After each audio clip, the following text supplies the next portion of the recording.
खेड ते महाबळेश्वर जोडणारा रघुवीर घाट आपल्या सौंदर्याने पर्यटकांना वेडावून टाकतो. त्या घाटातील सायंकाळ विलोभनीय असते.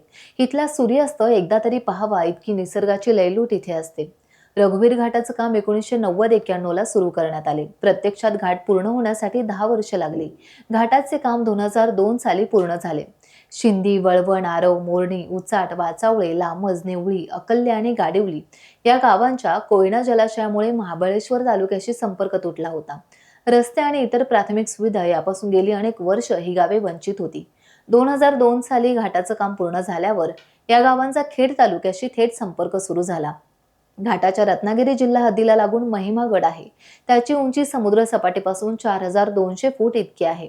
या गडावर चढण्यासाठी पायऱ्यांची सोय आहे. तोफा डागण्यासाठी शिवकालीन 2 स्टँड आहेत. एक झोलाई देवीचं मंदिर आहे. घाट ओलांडल्यानंतर शिरी गावाच्या कडेला डोंगर माचीवर चगदेव गाव आहे. गावामध्ये डोंगरावर चोकेश्वराचं देवालय आहे. हे देवालय प्राचीन हेमाडपंथी असून कलाकुसरीने तयार केलं आहे. शिंदी गावाच्या पुढे वळवण गावातून मार्गक्रमण करता डाव्या बाजूला पर्वतांची चिंचोळी अशी रांग आहे.